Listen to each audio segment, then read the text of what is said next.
Dear guests, dear viewers and participants around the world, I'm pleased to welcome you to today's launch event of the Jena Declaration on Sustainability.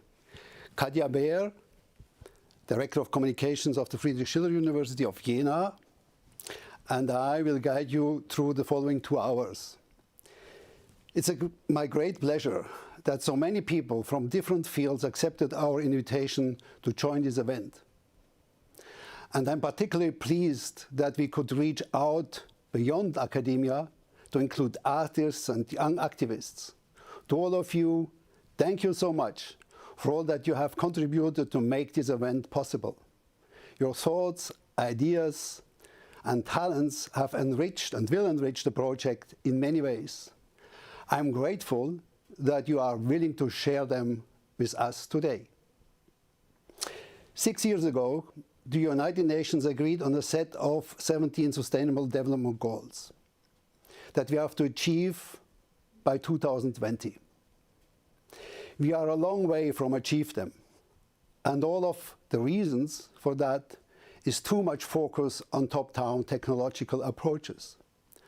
Almost a year ago, I sat exactly here with my colleagues, and we discussed why we are in this predicament and what is necessary to do to overcome today unsustainable development. Everybody agreed that we need a radical change in strategy, a change from top-down to bottom-up approaches. If we want to reach sustainable or global sustainability, then each and every one of us must be engaged in its pursuit.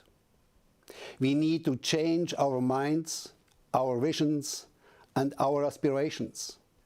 This is what the Jena Declaration is about.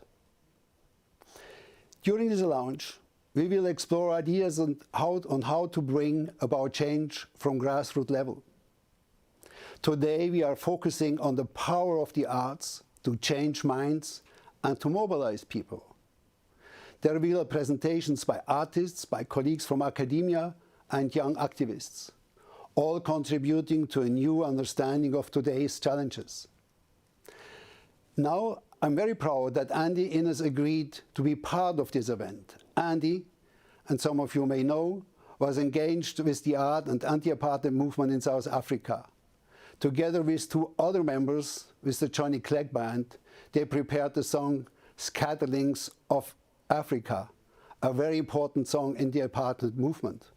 And they are playing for us to begin our conversation.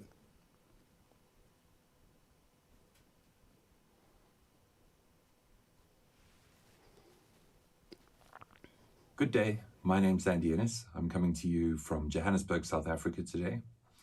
I was the music director, guitarist and vocalist for an artist called Johnny Clegg for 27 years. Johnny was also an anti-apartheid activist, he was an anthropologist, and he spread messages of equality and freedom. We're going to perform a song for you today called Scatterlings of Africa, which was written by Johnny. And I'm going to be performing that with my colleagues Concord Ngabinde and Barry van Zyl. We're very, very pleased that we've been invited to join you in celebrating the launch of the Jena Declaration, and we wish you the best of luck.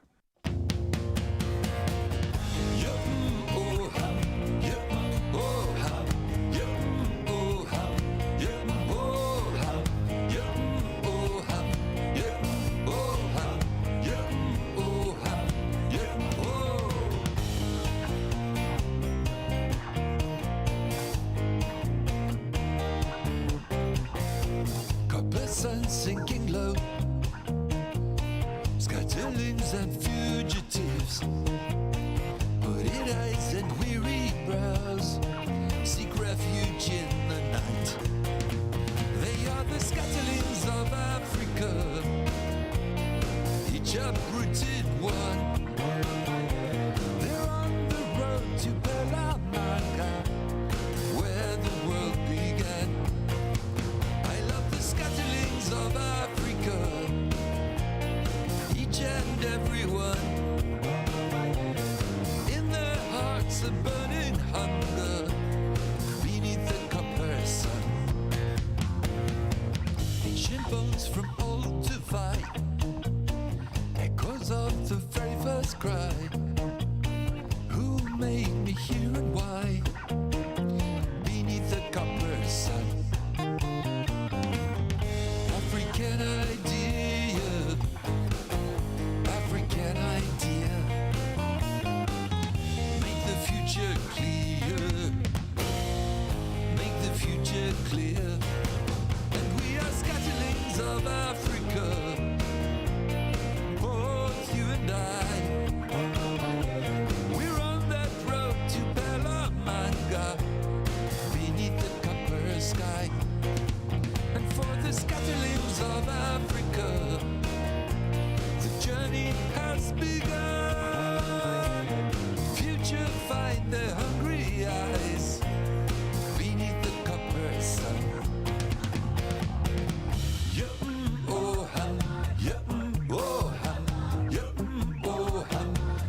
Thank you, Andy and friends, for this really wonderful performance.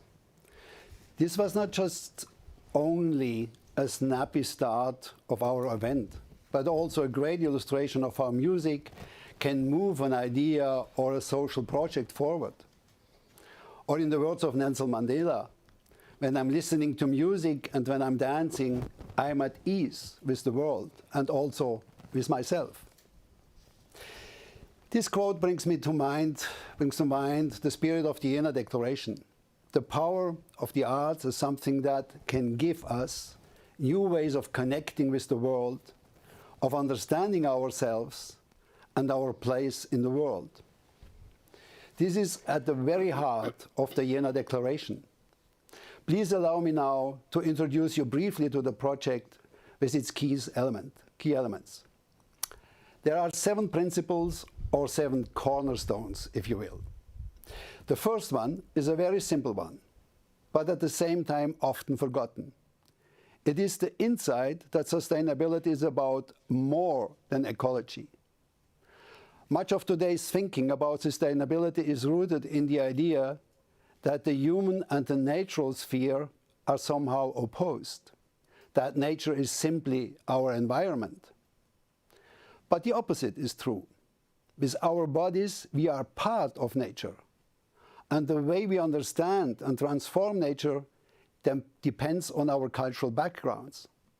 Therefore, sustainability is in fact about us as part of nature, not about simply managing ecosystems or the environment.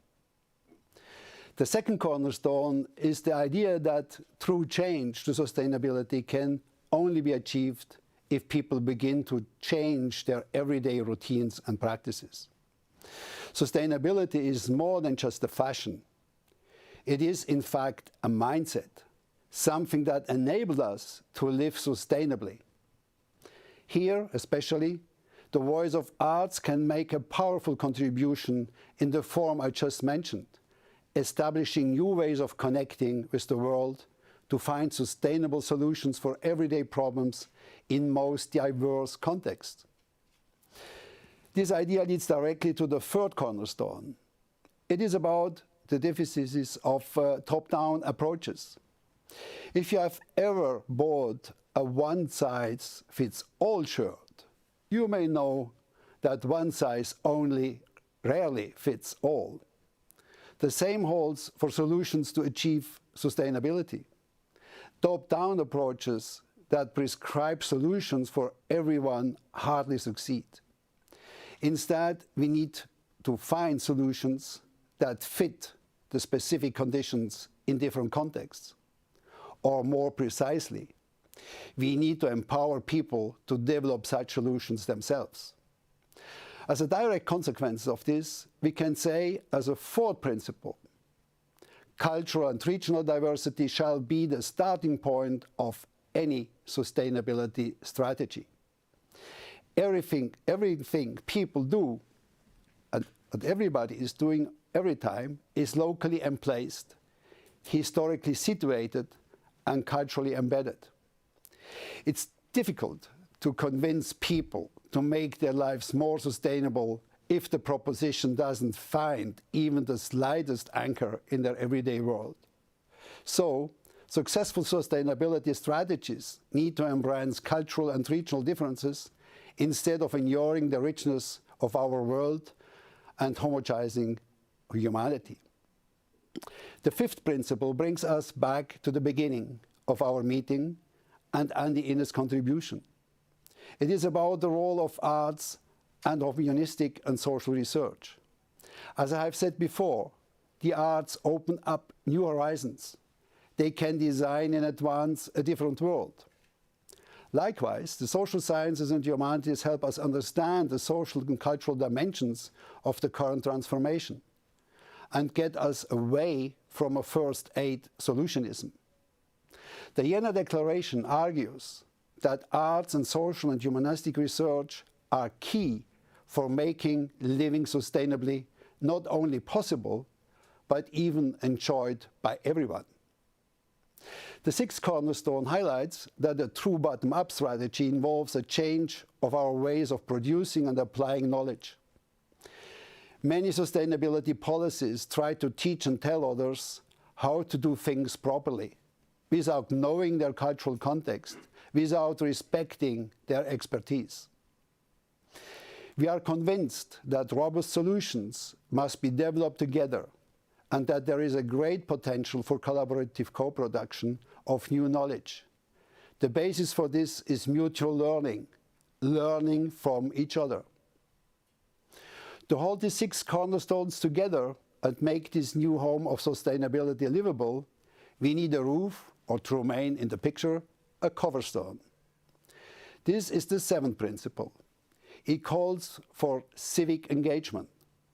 Real bottom policies enable the use, the focus, and creativity of generations, of all generations, but especially of the young members of our global community.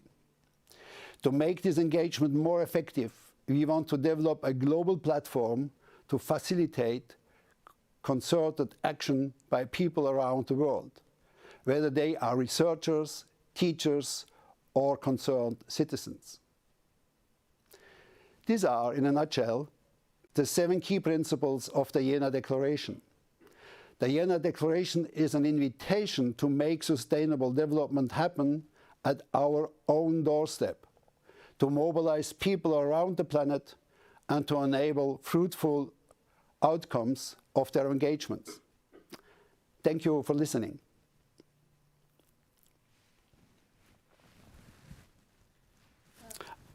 Over to you, Katja Beer. Yeah, thank you for this short introduction. We are now opening the floor for short greetings and messages. And the first message will be given by Mercy Gloria Achebet. She's a PhD student at Leuven University at Belgium and a biologist by training. Mrs. Achebet is exploring the potential of citizen science as an inclusive participatory technique to address sustainability challenges faced by communities in Uganda. She also has a keen interest in creating spaces that appreciate and recognize indigenous practices and knowledge about nature, with a special focus on engagement with young people. Ms. Achebet. Thank you very much. I'll jump right into my discussion this afternoon. If I'll just share my screen, does that appear for everybody? Yes? I'm not sure whether we Is can that all appearing? see your picture yet.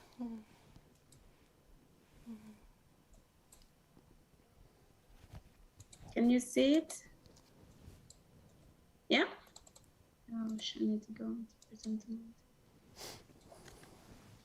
I see the PowerPoint. Do you? Yes, we see it. You could enlarge it. It's a small version. I'm trying to enlarge it. Just a second, sorry. Go to slideshow. Yeah. Perfect. Okay, I'm Mercy Gloria Achebet, as I've been introduced, and I'm here to give a message on behalf of the youth or the younger generation. And just like we've heard from Benoit, that the deadline for the Sustainable Development Goals is fast approaching. We are not on track towards achieving most of these goals and targets. And I really believe that if we are to achieve these goals and targets, a business as usual approach is unlikely to do the job. And right now you might be wondering and asking yourself, what does Mercy mean by the business as usual approach? What I actually mean is so many examples, but let's talk about knowledge sources. Currently, you'll agree with me that only Western science and technology is considered as authentic and acceptable in most spheres of life, while indigenous practices and knowledge have been labeled as primitive, they're backward, they're uncivilized and abusive, and therefore this knowledge has been marginalized and it is disappearing throughout the generations. But do you think that Western science and technology has the answers to the complex challenges that the world is currently facing? Well, clearly not, because these challenges are not new to the world. They are simply getting worse every other day. And we can take an example. There's so many challenges, but we can look at the wildfires in Australia, in Greece, the failed agriculture system, so many agriculture disasters. Last year in Uganda, we had an outbreak of locusts. We can also talk about, of course, the COVID-19 pandemic. And since these challenges are not new, they have all been managed by indigenous communities for thousands of years. The indigenous Australians managed wildfires through careful and consistent burning of vegetation, while plants were used as health remedies for different human and animal diseases. A good example is communities in Northern Thailand actually managed to find their own strategies to deal with the HIV/AIDS pandemic, yet scientists still refuse to listen and learn from this kind of knowledge. But can we actually afford to lose this knowledge? Because sadly, this is what the education systems are doing. And in agreement and in solidarity with the Jena Declaration, we strongly believe that traditional and indigenous practices and knowledge systems can help us to widen the pool of available knowledge to better manage the bushfires, the floods, the pandemics of the future. And it's therefore time for the scientific community to break down its walls and embrace all kinds of knowledge. As a youth, we're actually not going to wait for the scientific community. We are taking lead on this, which is why in the next academic year at the KU Leuven, students together with the Royal Museum for Central Africa will set up a space where we can re-access, where we can discuss and bring to light indigenous knowledge and practices about nature. The focus will be to critically reflect beyond colonial and scientific knowledges, models of defining nature, and open up the space alternative knowledge sources in a decolonized nature challenge. I'd like to end with food for thought for you. What do you think science would look like if it no longer excluded the knowledge of other communities? I hope that this can stimulate in you a desire to search for and take up other kinds of knowledge. And on behalf of the youth in Africa, in fact, all over the world, I call upon everybody to stop sidelining indigenous knowledge, but rather make it accessible to all, especially young people in higher education systems, so that together we can co-create sustainable solutions to tackle the complex challenges ahead of us. Thank you for listening to me.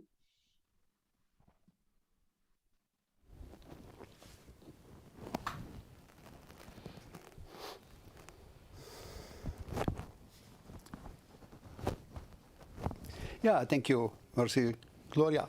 Before I come to the next speaker, I'm just introduce you to our two new guests here on site. Mitra Beppori, sitting next to me, will produce later on, and Tiago Pinto will present in a couple of minutes some new guests then. The next speaker now is the co-president of the Club of Rome, Manfela Rampele, and I'm very pleased to welcome you, Manfela, to give your insights, your conclusions, and your expectations from the Jena Declaration in respect of the program of the Club of Rome. The floor is yours, Manfela.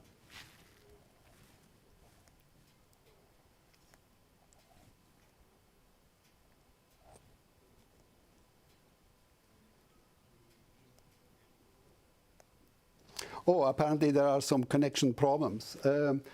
Okay, then we go to the next presentation. Sorry, I'm sorry, I'm on. Oh, okay. Perfect. Okay. I'm sorry, there were some complications. The floor is yours, Manfela. I just wanted Go ahead. to thank the young people who have brought these important issues to us through Mercy's voice today. But I want to start by saying, Mercy, science originated in your mother continent. So it's not a question of decolonizing science.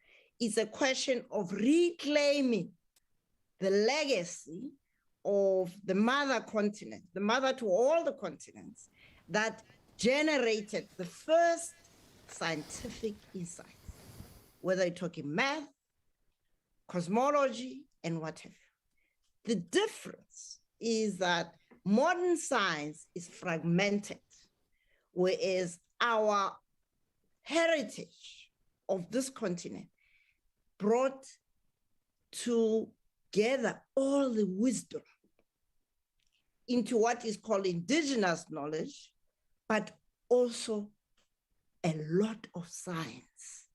Now, combining the wisdom of indigenous knowledge with modern science is the power of what is promised by the Jena Declaration. It will not be a value adder if it doesn't do that. So I just want to assure you as young people. Second point is the fragmentation of modern education systems has undermined our capacity as human beings to learn anew how to be human, to express our capabilities, not in compartments of science and arts, etc., but in how to be human and express our humanity through the sciences, through the arts. And so I welcome the voices of young people, and I declare that this declaration is an opportunity for these young voices to find even better and bigger expression. I thank you. Yeah, thank you very much, Manfreda, for this very important point you are making about the young generation and the new aspiration for science to get more in the direction of transdisciplinarity. I have to ask you, Manfreda, now to close down your Zoom and all the speakers to close their Zoom, otherwise the next one cannot come in. So that was the problem before with Mercy Gloria. Okay, now I'm handing over to Katja. Yeah, and it is my pleasure to introduce you to Luisa Neubauer. Luisa is a climate activist, and she's one of the many students who have become a powerful voice in the battle to tackle the climate crisis. She has been one of the main organizers of the Fridays for Future movement in Germany and has become the main face of the movement in Germany. Alongside her activism, she studies geography at the University of Göttingen. And let's see what she has to say to us.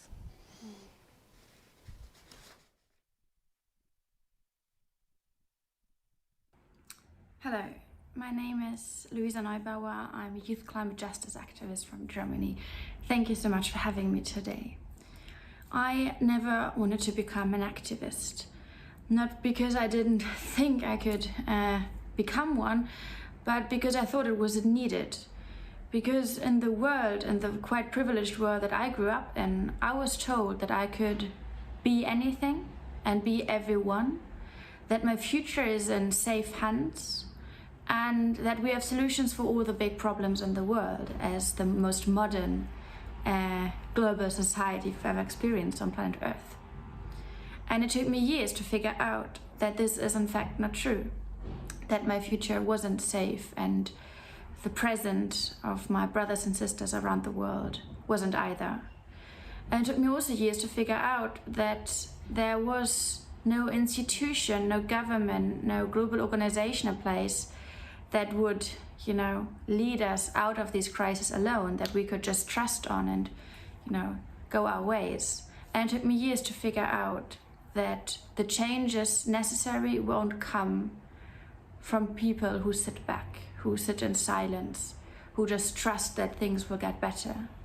The change that we so desperately need will only come once people rise across the world, rise across all continents, across all generations, across all sectors. And I'm lucky to be part of a movement where people are organizing, building pressure together, and don't need as long as I did to figure out what is needed right now and who is needed. Everyone. And so today I'm very happy that we're coming here together and making that very clear. the solutions won't come from those who have pushed us into this crisis. The solution will come from people across this continent, across this planet, who take their future and their present into their own hands, who realize that power doesn't just exist, but that power grows once people come together, united behind a common cause, growing and willing to question the systems that brought us into this mess. And we are right in this. We are right in this process where people rise up together. And we are right in this process where people don't just let the future be, but make futures and protect presents. Now let us spread the word. Everyone is needed. And it's a great misunderstanding that the climate crisis might be an issue that only concerns those at the front lines, the youth activists or the scientists. It concerns everyone and everything, and everyone is needed. And it's up to us, those who are already active, to empower those who are not, to inspire those who are not, to call upon those who are not, and to make sure that everyone feels welcome and everyone feels invited and everyone feels able to be part of this big project humanity as they are. Thank you so much. Yeah, thank you very much, Luisa Neubauer, to make that possible in the middle of the German election campaign. That's amazing. Thank you very much for this very impressive message. Now I'm just introducing you to Gary Jacobs, the president and CEO of the World Academy of Arts and Science. Gary, the floor is yours.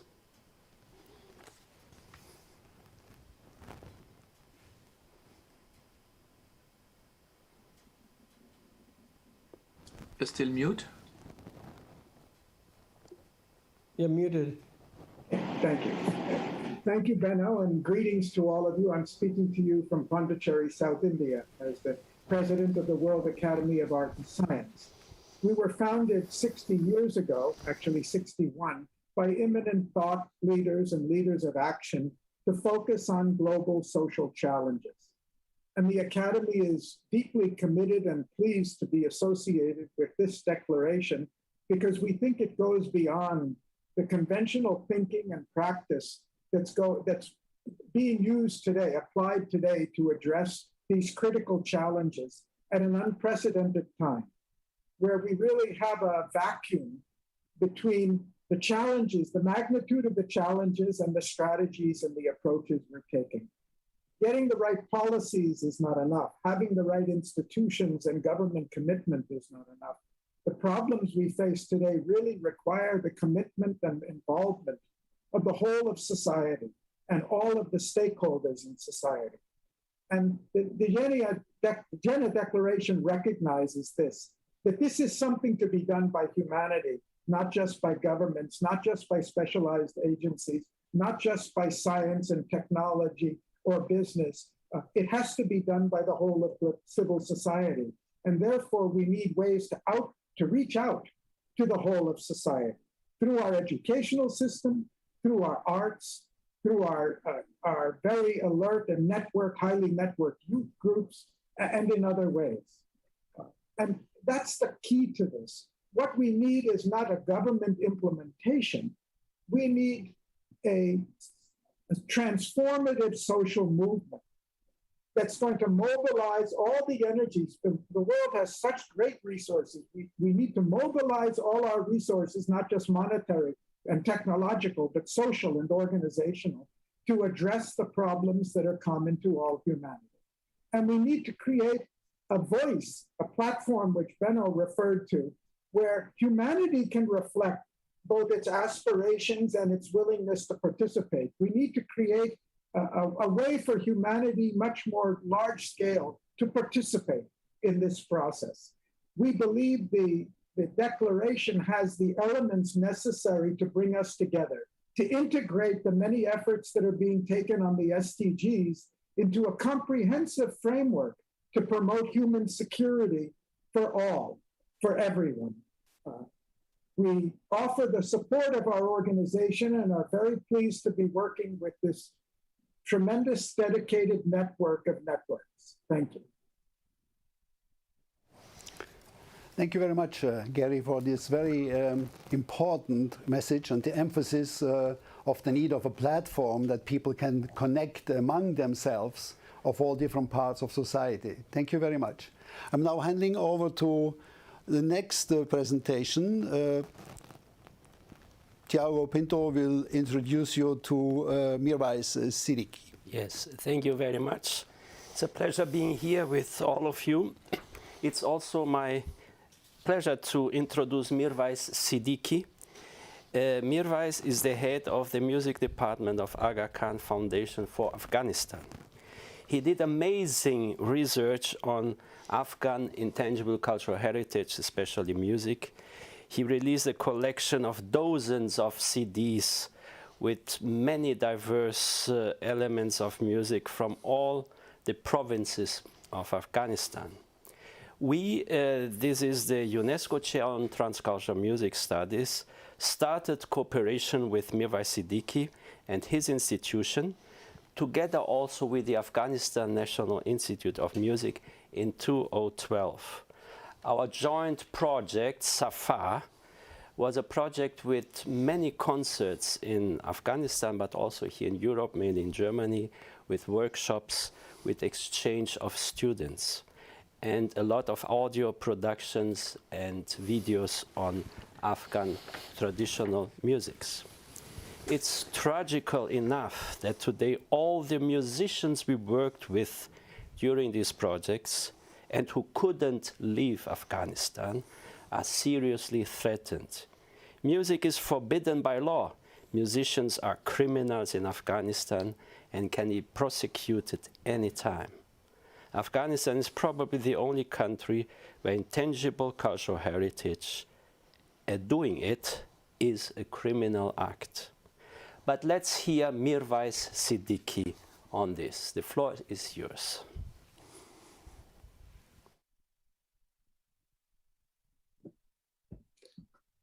Thank you. My name is Mirwais Siddiqui.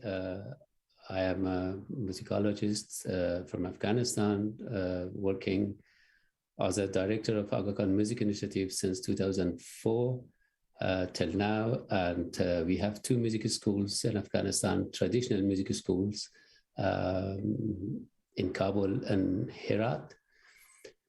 Right now I'm finished actually a master's degree in ethnomusicology in Goldsmiths University of London, preparing a PhD for next 2 years' time. And I'm here to talk about cultural heritage, musical heritage of Afghanistan and the Declaration of Jena. Music in Afghanistan is part of everyday's life. It has been for centuries and centuries, since the time of Avicen, when the music was part of meditation, religion, and religion before the Islam, and even after Islam, music always been part of Afghan life and Afghan society. Right now, what's happening is it's a disaster for cultural heritage and intangible cultural heritage. Why intangible cultural heritage? Because these master musicians with whom we are working, and we worked until now, they are unique people. And if we are not able to transfer their knowledge to the younger generation, in future we wouldn't have any music and any musical knowledge of those master musicians, and we cannot justify our musical identity. So that's why, for me, it's very important. Any initiative, any kind of initiative regarding safeguarding of musical heritage, cultural heritage as a whole, And the Jena Declaration is also one of the step forward towards this safeguarding of cultural heritage. Thank you very much, Mira Siddiqui. I have the pleasure now to introduce it's my colleague, Mitra Beppori. Mitra Beppori studied music in Tehran, Iran, her country, where she comes from. And Mitra joined us in Germany as a musicologist, so she is a musician and she does research also, and especially in the field of the intangible cultural heritage. And her subject, the field of study she's pursuing now for her PhD, is on musical practices of refugees in Europe. And I'm very pleased that Mitra is here with us, and she's not alone. She brought someone with her. Please, Mitra. Yeah, thank you very much for your kind introduction. Good afternoon, ladies and gentlemen. I'm very pleased to be here. Yeah, this is the Iranian long-necked instrument. It's called tar, and it's a national and some of important instrument in Iran. I want to say something before I play for you. I think a musical instrument is more than wood, wire, glue. The essence of object lies in the meanings of the culture has assigned to it, and in field of ecomusicology, I'm thinking about instruments interact dialectically with surrounding physical and cultural realities, and as such they perpetually negotiate or renegotiate their roles, physical structures, performance modes, sound ideas, and symbolic meanings. And I'm thinking about this reality that there are many cultures that many cultures are currently threatened due the climate change. This can mean that they can no longer be experienced for the next generations because they no longer exist.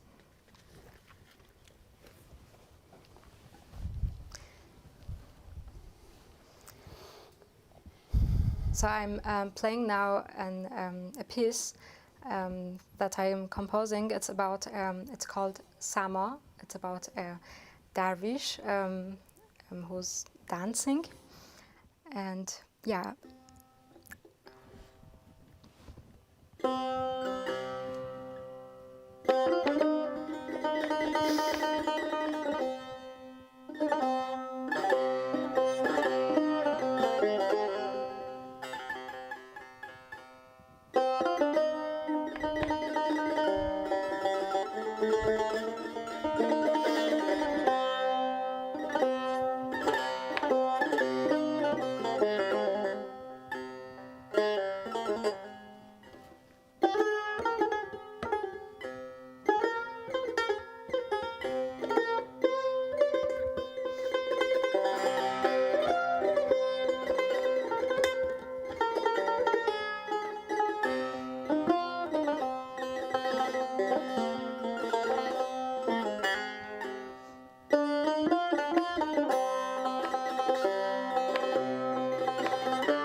Thank you very much, Mitra Beppori, with the Iranian tar, the long-necked lute.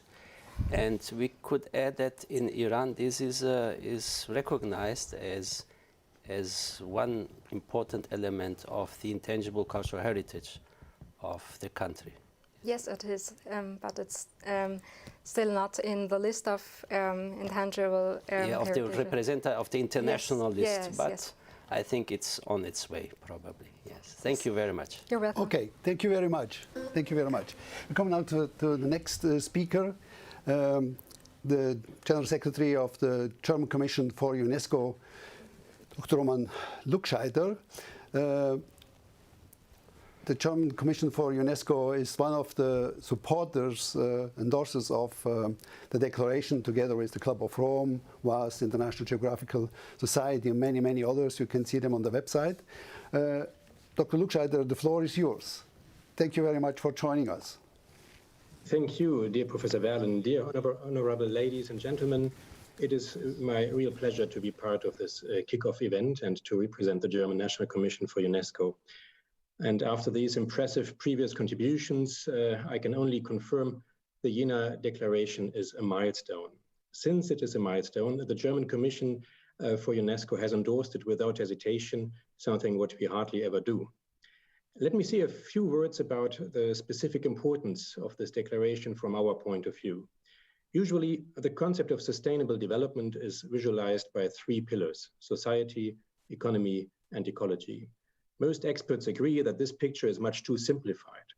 Much has been discussed about a fourth and a fifth pillar, and culture always was next to be added to this picture. When we have a look at the Agenda 2030, culture seems to be underrepresented. In spite of years of mobilization by cultural associations, and in spite of mobilization by UNESCO at intergovernmental level, governments in 2015 did not highlight the role of culture sufficiently well in the SDGs. You can find culture reflected in the SDGs 4, 5, 8, 10, 11, 16, and 17, but never in a prominent role. However, it is clear that culture is absolutely necessary for the 2030 agenda. Sustainable development as a whole is a matter of culture, because it is through culture, in the classic definition of UNESCO from 1982, that, I quote, we discern values and make choices. It is through culture that we express ourselves, that we become aware of ourselves, that we recognize our incompleteness, that we question our own achievements, and that we create works through which we transcend our limitations. This classic UNESCO definition from 1982 makes it clear that the transformation that we need to achieve on our way to sustainable development is foremost about culture. For each individual in different collectives, transformation is a matter of recognizing and questioning diverse interests, negotiating sustainability paths, making compromises, resolving conflicts of interest, achieving greater sustainability. Each individual must test, rethink, justify, and reformulate new and old values, narratives, attitudes, and ways of life, justify them in conversation, reformulate them, and above all, practice them. All these efforts are cultural techniques and values. This is what the Jena Declaration reiterates in powerful ways. We very much appreciate the Jena Declaration's emphasis on youth involvement and interdisciplinary cooperation. For years, the German Commission for UNESCO has been highlighting the crucial importance of education and culture for sustainable development. On the 28th of September, we will co-host a virtual event about how the arts and science together can have an impact on the planet. The event is called An Engaging Ocean Through Science and the Arts, and is realized together with the German Development Institute and the German Alliance for Marine Research. Just this advertisement to give you an example of our contribution and to invite you to participate, of course. At the end, I would like to thank the authors of the Jena Declaration as well as the musicians and organizers of today's inspiring event. We are looking forward to many new and exciting alliances and partnerships that will emerge here and today in order to accelerate sustainable development. Thank you very much. Yeah, thank you very much, Roman Scheider, for this very appreciated insights and the bridge you are building for the Jena Declaration. We are ready to walk through and to join you and to work with you over the next years. It would be a big pleasure. Thank you very much. The next presentation is a very short one. It's a presentation by Professor Matthias Kleiner. He's the president of the German Leibniz Association, one of the very important scientific associations in Germany next to Max Planck Institutes. Yes, I'm looking forward to listening to you, Professor Kleiner, and thank you very much for contributing to this event.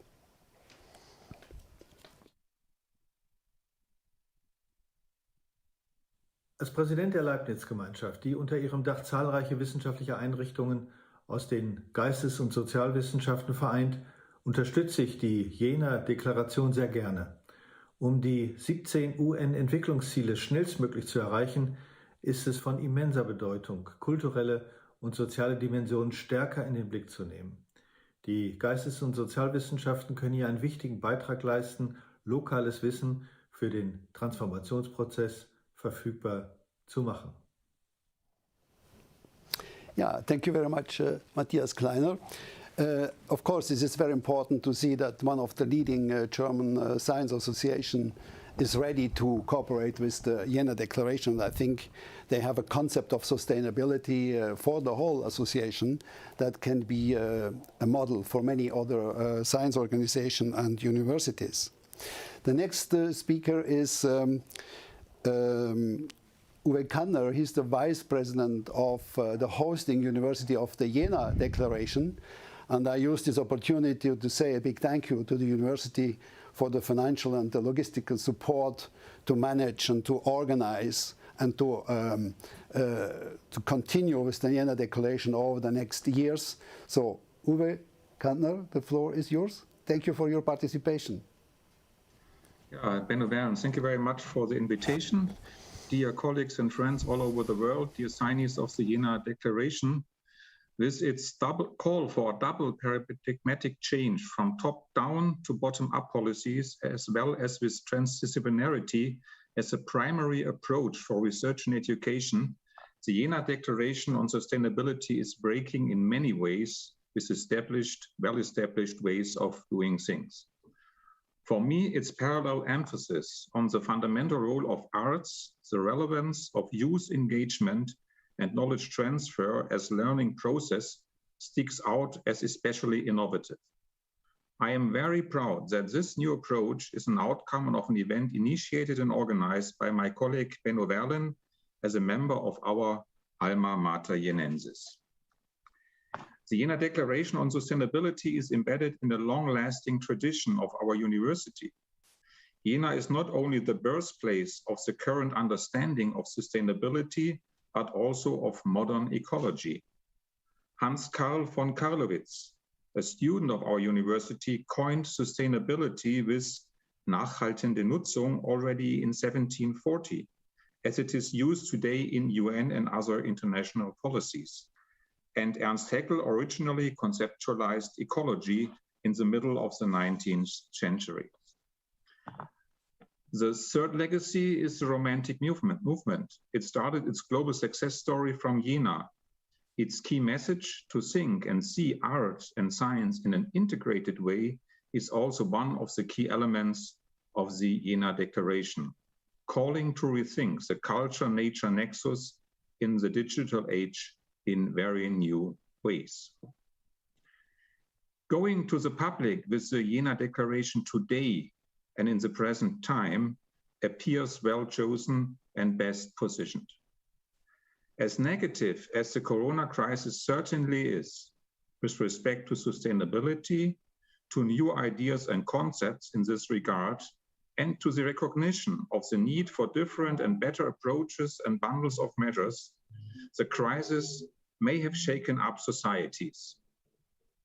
Societies all over the world seem to be more sensitive for the topic now, still by different degrees and commitments, notwithstanding.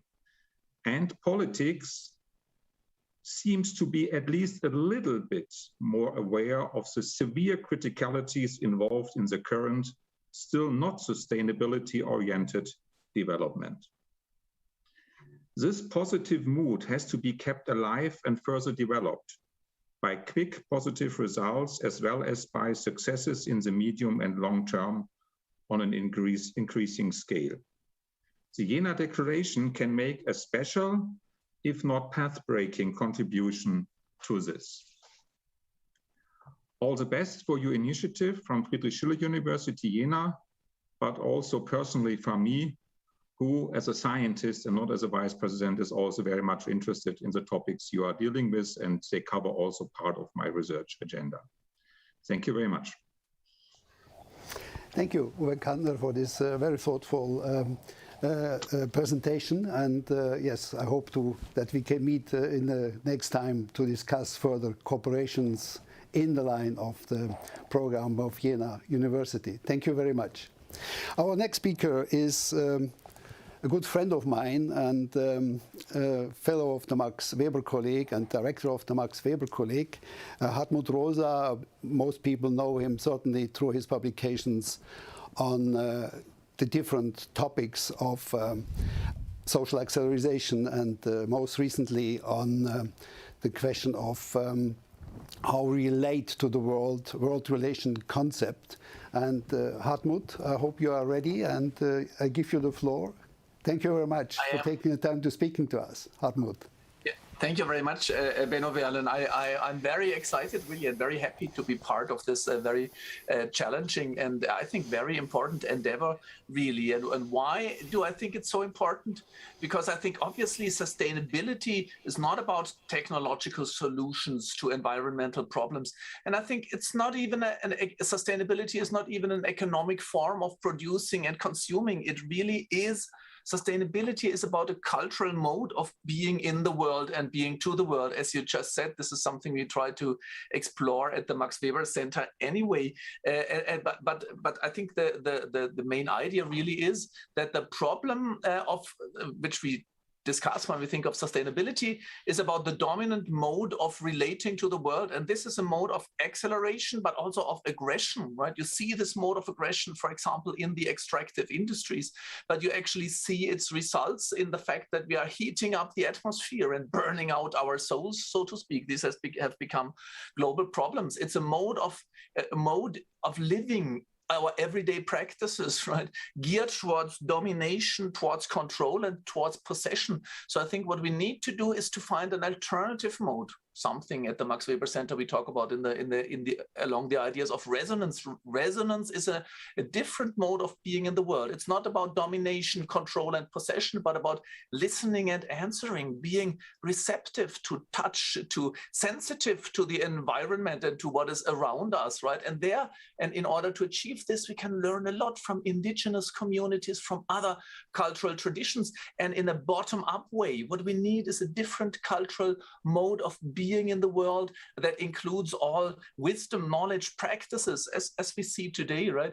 From all traditions, from all generations coming together and helping to overcome the mode of aggression and of domination. And I'm really, as I said, I'm very happy to be part of this. Thanks a lot. Yeah, thank you very much, Hartmut. I think the key word here is resonance. Resonance as resonating world relation as a model for a new type of sustainability. Thank you very much, Hartmut. I hope we can explore this, develop this later on in the round of discussion we'll have after the presentations. Thank you.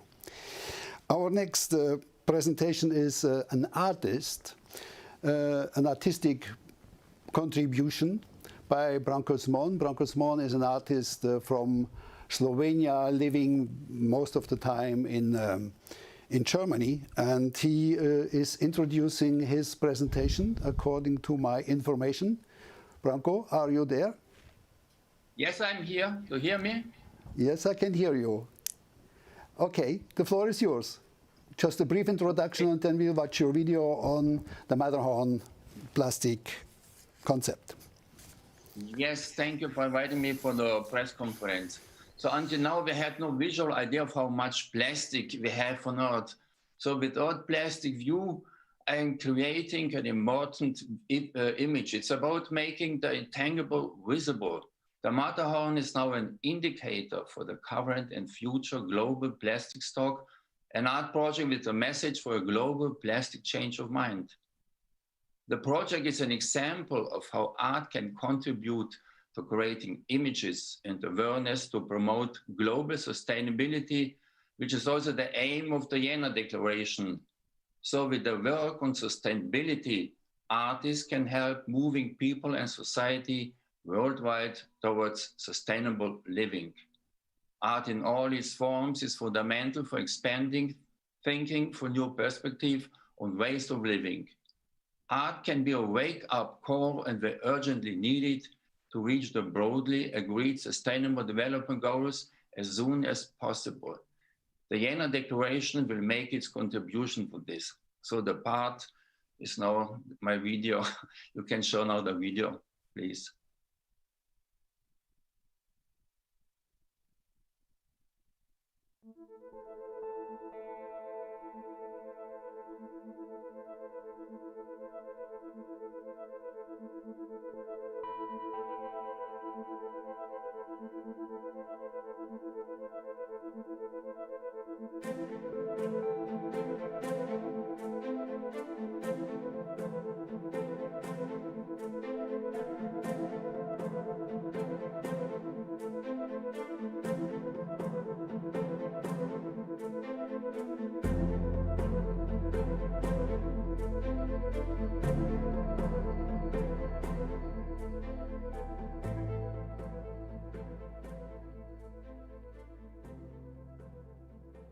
Art and sustainability and Earth plastic view. On the one hand, art can satisfy itself according to the motto l'art pour l'art. It can deal only with itself and needs no explanation as to why something is considered art. This approach is justified and possesses intrinsic value in that the artist has complete creative independence. On the other hand, however, it is my opinion that art has the power to carry a message and thereby contribute to social changes or even bring them about entirely. The world we live in today is global, and the problems therefore are global as well. They affect the whole of humanity and the planet Earth. As a whole, we have to explore new ways which allow us to find solutions as quickly as possible. For example, concerning the climate or the plastic crisis. Art visualizes and makes visible, creates images for something that was previously intangible. People need visualization to comprehend, which in turn induces an emotional response through which one can move forward on a new path.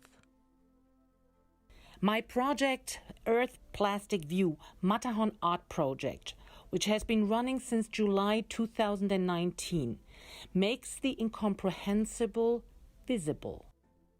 It shows the worldwide stock of plastics.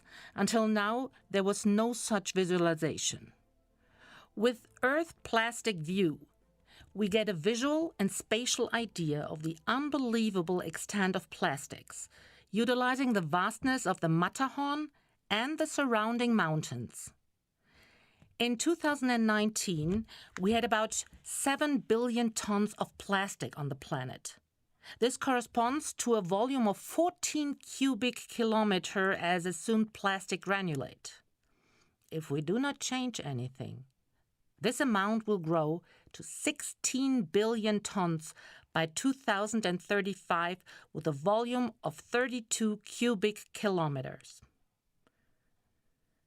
The Matterhorn and its surrounding landscape is a place people long to visit to experience and admire the vast beauty of the natural world. People move more attentively and consciously in the landscape, which makes the confrontation with plastic sculptures in nature more poignant. It is a present and emotional experience that irritates and makes one think. In this sense, the Matterhorn is the medium and the messenger at the same time. It opens one's view and understanding, both on a local and global level. It triggers a notion of change in the confrontation between plastic and nature. People are encouraged to change their behavior, to find alternatives and solutions, to act sustainably. Horrific images like plastic waste in the oceans contribute to a growing awareness of the problem. This also touches people on an emotional level. However, I think that people can also be encouraged to change their behavior by means of beauty and sensitization. Earth Plastic View achieves this by means of an aesthetic appeal and thus triggers a positive desire to pursue a sustainable approach to plastic. Earth Plastic View is a global, unifying, positive symbol for a new plastic awareness. It is about experiencing grandeur. The human being should not just aspire to self-gratification. Likewise, art should not be content with itself.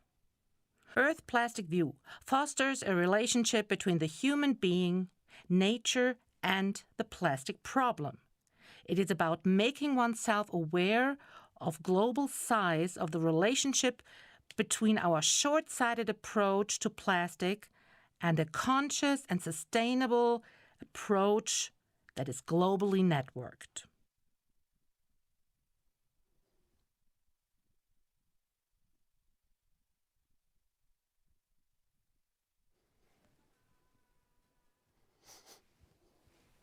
Yeah, thank you, Branko, for this wonderful illustration how art can visualize certain problem constellations. But of course, that's only one aspect of the artist engagement for sustainability. The other one, visualizing, is one, that's a very important one, but changing our minds for all the lifestyles, for all ways of living, is certainly another one. And we have now the next presentation. It's a project of UNESCO MOST, CIPCH, and Mémoire de l'Avenir from Paris. This was a strong partner of the International Year of Global Understanding and of the World Humanities Conference in Liège in 2017. And this is one of the contexts this video has been produced. It's a wonderful video. We're just using a sequence of it, 5 to 6 minutes. You can find the longer one on the website of Arts, Humanities and Society. Thank you, Margalit, for offering us this video, and we talk to you later.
Se rassembler soi, c'est rassembler tous les êtres. Donc c'est de rassembler, de réunir.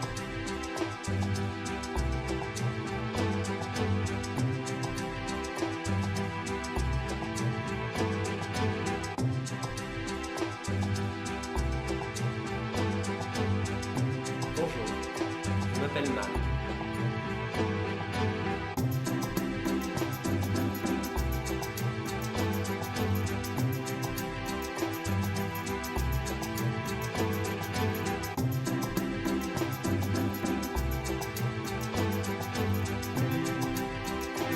Art, in my eyes, is a non-verbal way of communicating with others, on an emotional way and in a free way.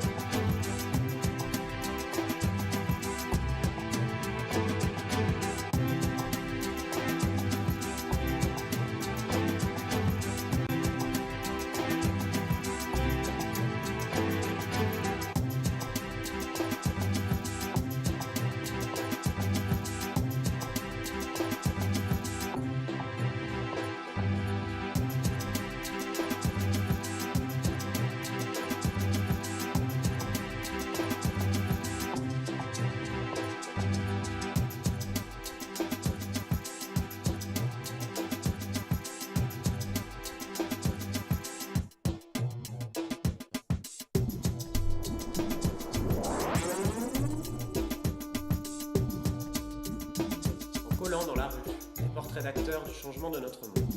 J'espère amener d'autres personnes à prendre le relais.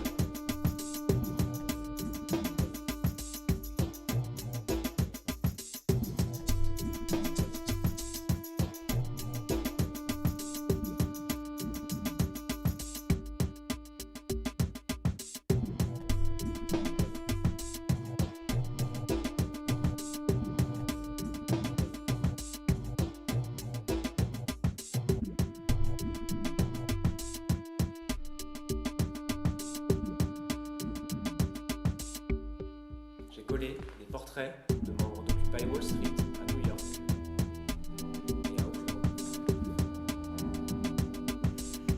indigné à Athènes.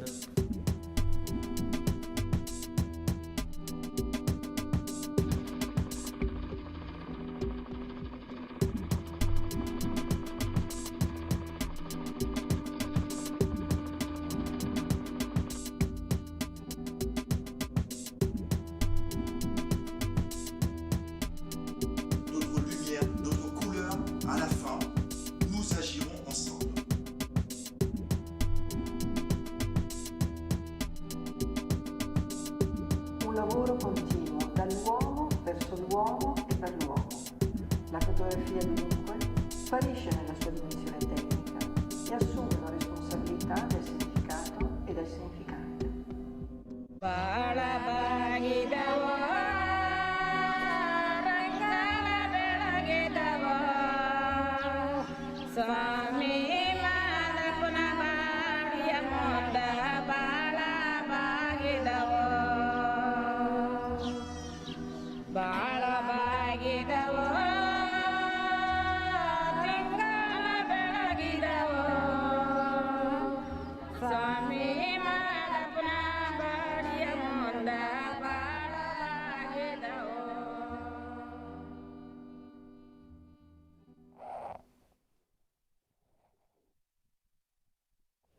Yeah, thank you very much for this illustration, how arts can contribute to changing our minds. It has been produced, as I said, by, or co-produced by UNESCO Most. At the time is John Crowley and International Council for Philosophy and Human Sciences with Louis Osterbeck and Margalit Berrier from the memoir de l'Avenir from Paris. Now we have a presentation of the 3 program lines of the Jena Declaration, and I'm giving the floor to the first group, the first 2 people, Lucilla Spini from Florence and Margalit Berrier from Paris. The floor is yours. Lucilla, Margalit. Thank you very much. Thank you very much for this opportunity. As mentioned by Benno, my name is Lucilla Spini. I'm an anthropologist who has actually been inspired to be an anthropologist by the song that we heard earlier, Scatterlings of Africa. Of course, I will not tell you my entire story about the song and so on, as I'm sure you have similar stories to share. With this example, I would like to highlight that our choices, actions, and our daily routine are shaped and influenced by art. This is a crucial issue for the attainment of new ways of living sustainably in all cultural and regional varieties. And this is at the core of the first program line on arts of the Jena Declaration. In this context, we aim at providing a platform for artists to contribute to the identification of solutions for new societal transformation, as well as to draw attention to the importance of the creative process in the effort towards sustainable living. All forms of artistic expression will be engaged: music, fine arts, film, you name it. All artists will be calling to participate, and not just the famous one for fundraising purposes. A global movement will be established. We will invite artists to join in global initiative by bringing their local perspective, exactly as we've seen in that video, and to identify ways to coordinate existing networks of artists and festivals for sustainability and deep societal transformation. But also, we will call on international organizations, philanthropic foundation, the media, the academia, and the business sector to reconsider their engagement with artists and arts within the context of sustainable development. There's some best practice out there, but it's time to upscale the efforts in order to seriously address the global challenges of sustainability. Otherwise, as Mercy said at the beginning, 2030 will be a bit difficult to, be achieved. The scientific reports have provided the evidence. The arts will provide motivation and new creative solution for people to make a difference. Let's all work together towards the implementation of the Jena Declaration through its different program line, including program line 1, arts. And now I give the floor to Margaret, who's gonna explain this even better. Thanks. Thank you. Thank you very much for inviting us. So as you said, my name is Marguerite Berrier. I'm a research artist. I was inspired by artists and personalities that are engaged in reflection and multidisciplinary cross-generational work on crucial topics and righteousness concerning all beings. Therefore I founded the organization Mémoire de l'Avenir, and together with Unesco MOST and the International Council for Philosophy and Human Sciences, CIPSH, Louis Ostenberg and John Crowley, we have created the Humanities, Art and Society project called HAZ. HAZ is a collective of artists, project holders and scholars from all regions of the world, transcending location and personal differences, illustrating and enhancing understanding of realities, of limits, of cultural references, of symbols, and of languages, of ethics and of aesthetic, excuse me. Speaking in public is never easy. All human actions are based upon cultural, social, and ethical construction of knowledge, of interpretation, of engagements, and of awareness. The arts, allied with the fields of sciences, are part of the process of enhancing creativity and imagining new future, seeking to connect global problems with emerging local solutions. Our aims are not simply to echo existing concepts, nor to reproduce artistic projects that examine issues of importance on inequality, on conflicts, on migrations, on biodiversity, climate change, climate issues, etc., but rather to contribute to new schemes of activities of resilience anchored in science, in the humanities, and in the arts. Arts and artists bridge the gaps between people, continents, culture, civilization, and time. The arts are the mirror of the entire journey of the humanities ever since. It is an ongoing research into the nature of beings and of the world, questioning, thinking, proposing, and producing, illustrating the roads from nature to culture.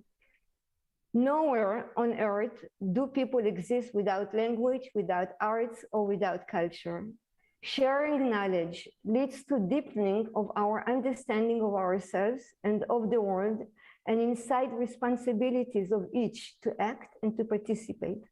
Artists provide new ways to discover, to influence, to provoke, to propose, and to perform. Thank you.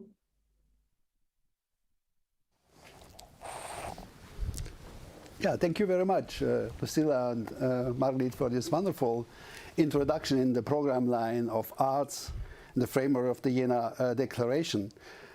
We put that as the first and for a while the most important program for exactly the reasons you are explaining, to overcoming differences and to bring people, to engage people in new vision of their own life, leading to a joyful, hopefully joyful form of living sustainably.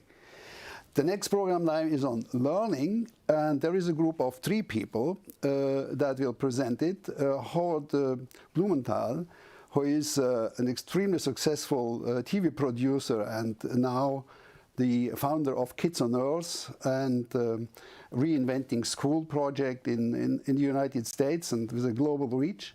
Then there is Anne Znick from the Club of Rome, and she's a trained philosopher of education and very working for a long time in that field.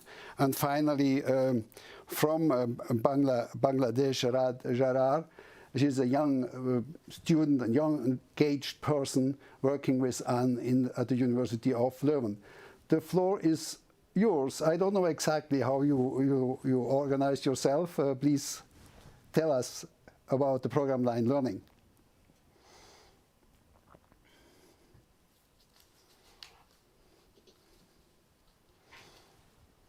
Howard goes first.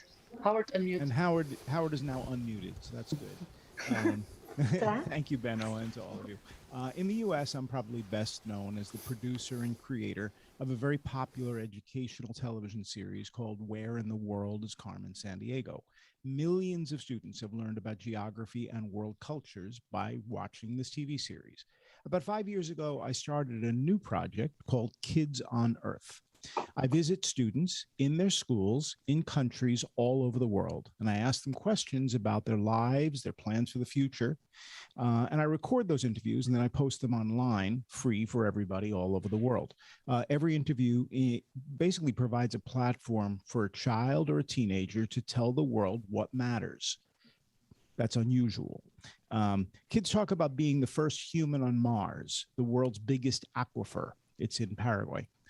Which I learned from a child. Whether dad will return from a day working in a coal mine and listening to him cough. Whether humans ought to eat animals.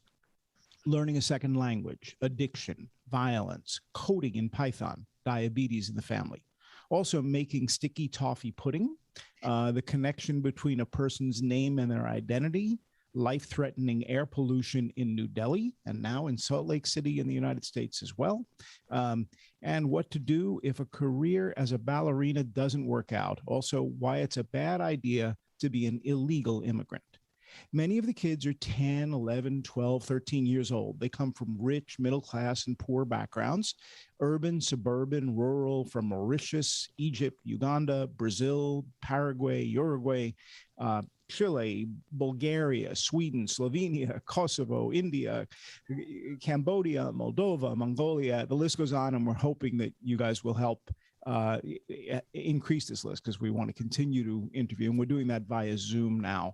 The next ones coming up are Cameroon, Kazakhstan, and maybe your country too. So recent interviews have tended to focus on more serious subjects because that's what's on kids' minds: personal and public health, climate change and extreme weather, and people not being fair to one another. That's probably the biggest topic. As a rule, kids don't learn much about these subjects in school, and teachers aren't much help because they haven't been trained to teach these subjects. As a result, kids learn from one another and on their own. Parents tend to know even less, in part because they're busy, and in part because they haven't been taught either. And yet, health, climate change, and equality are becoming the most important topics of the 21st century.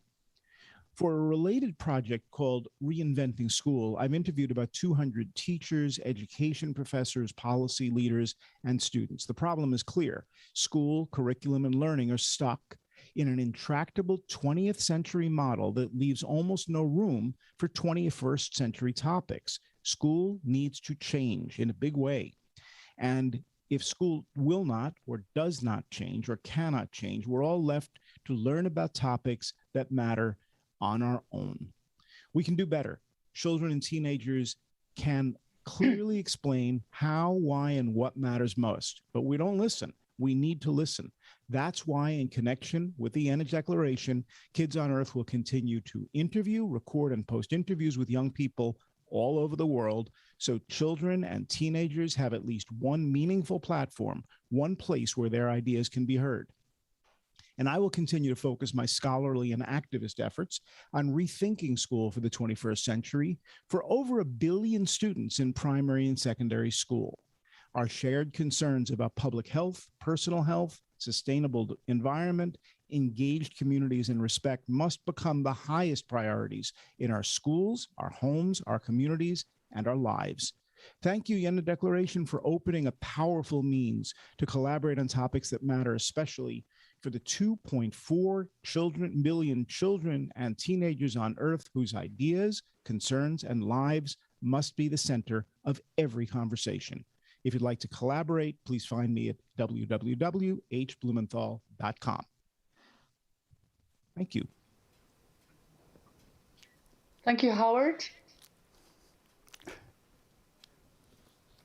Am I on? Yeah. Yes. Yeah, okay. Thank you, Howard, and thank you, Benno Verlen, for inviting me. As a philosopher of education, I fully endorse the Jena Declaration with its call to approach the imminent ecological catastrophes as cultural and societal crises. We humans are unraveling the fabric of life. So yes, we need social sciences and humanities when facing those crises, and arts to question the vision that equals human progress with our capacity to exploit nature, for that vision has brought us in such a dire strait. Yes, changing the curriculum is needed, but let's be honest, that is a very sluggish process. Meanwhile, young people today no longer trust the school. They are well informed, well organized, and very motivated. So I believe the Jena Declaration goals can be achieved much faster if we tap into that potential. So I launched a learner-driven transdisciplinary program at KU Leuven with Mercy and Raad as my students, in which teams of students take the lead and learn together with actors from local communities to co-create a sustainable future. And Raad Sharar, as I said, she's a young lady involved in this program, and I would now like to give the floor to her. Thank you. Hello, everyone. I'm Raad, and can I be heard? Yes. Okay. So hello, I'm Raad, and I'm a social and cultural anthropologist and a social worker from the Global South and the country called Bangladesh.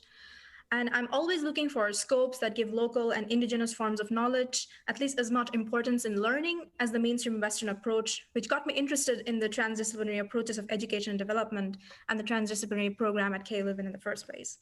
So I was fortunate enough to have been involved with an NGO in Bangladesh called Nijera Kori, which is Bengali for we do it ourselves.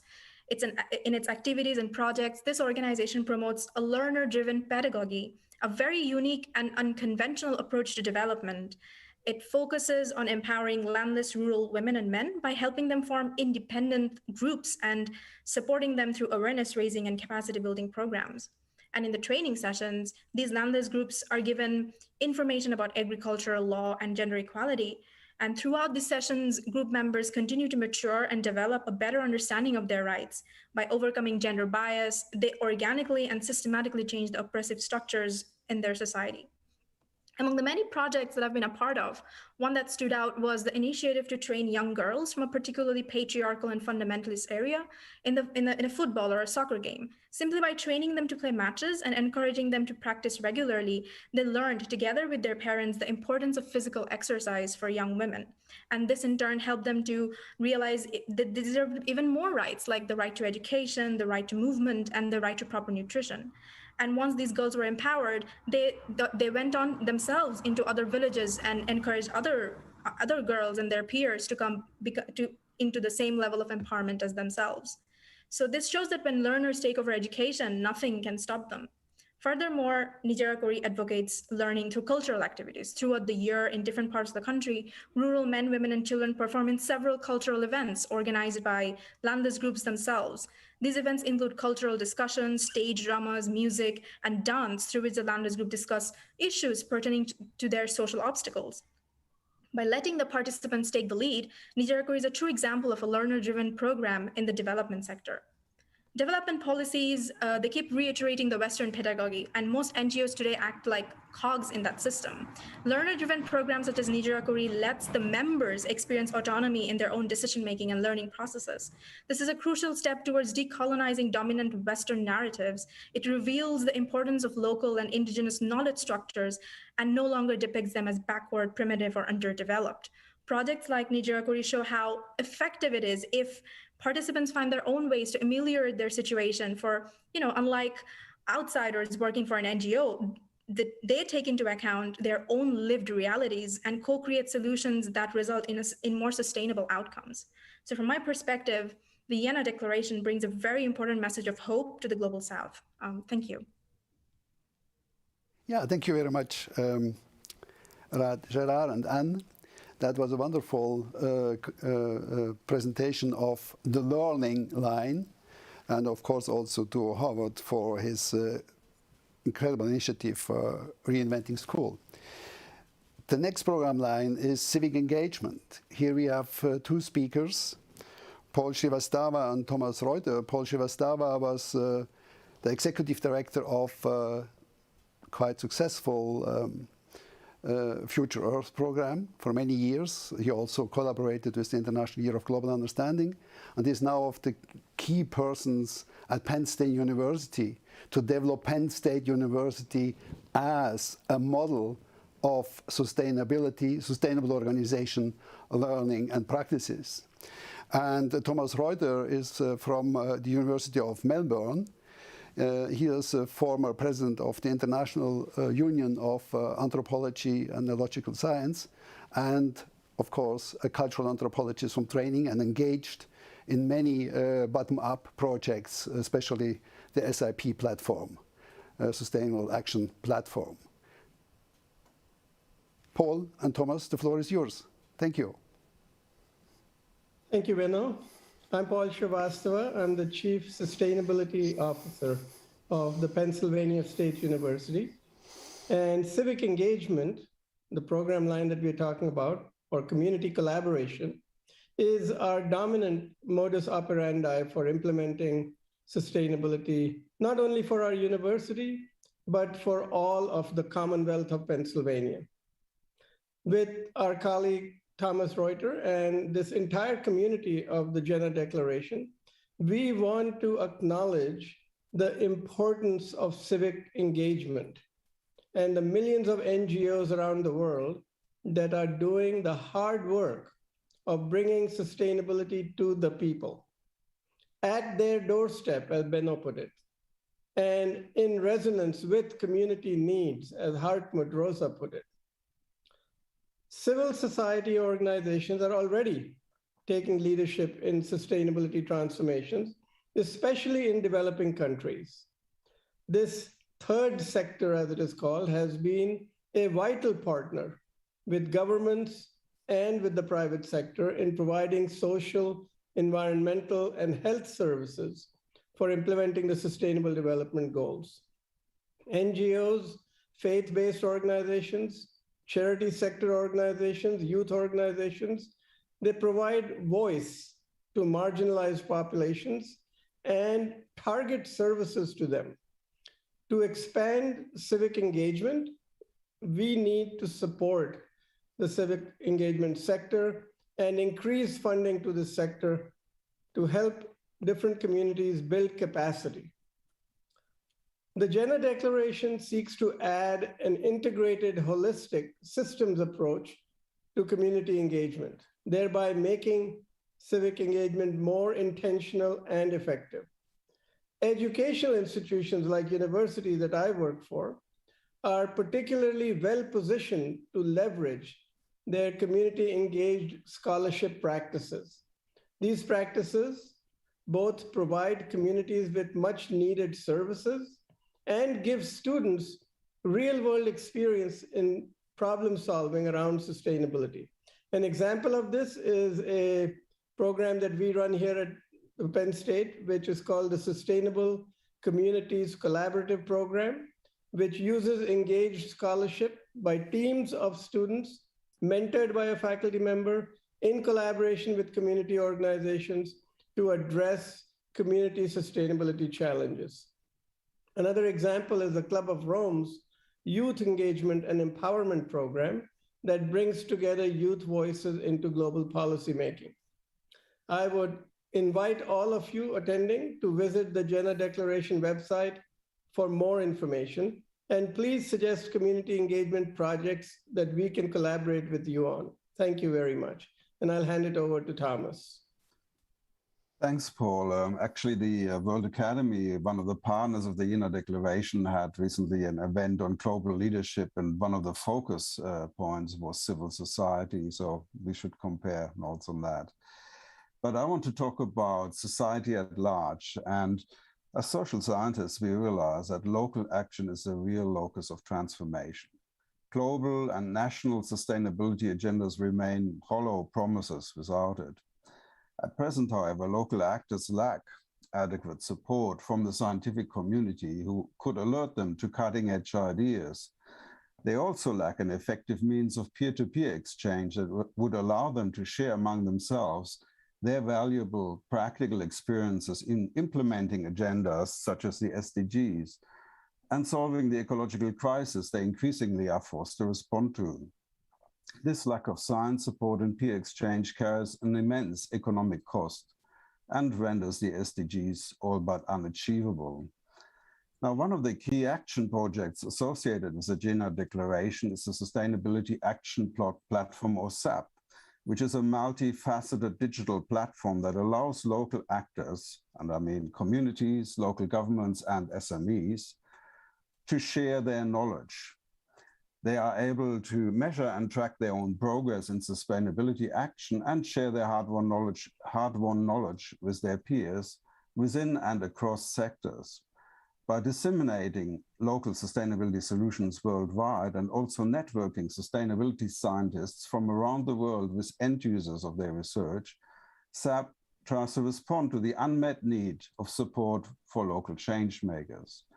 So SAP acts as a global hub to share knowledge and solutions that are submitted by users, as well as informations from other sources. It breaks down barriers to innovation by facilitating the diffusion and upscaling of the countless solutions that are now emerging around the world in diverse local contexts. And it is part of a wider action program that will serve to implement the Jena Declaration. Thank you. Yeah, thank you, Thomas and Paul. This was also very informative and very constructive, and I hope that we can use all your insights and your knowledge for the implementation of the Jena Declaration. Now, for the discussion, I'm handing over to Katja, and she will organize the discussion we will have now. Thank you very much. Yeah, the room Katja. is now open for your questions, for the question from the participants in Zoom. And if you have a question, well, simply unmute yourself, ask your question, and we're here to check whether it's a question for Benno Verlen or to one of the participants in Zoom. Just unmute yourself and ask. So, any questions? Any comments?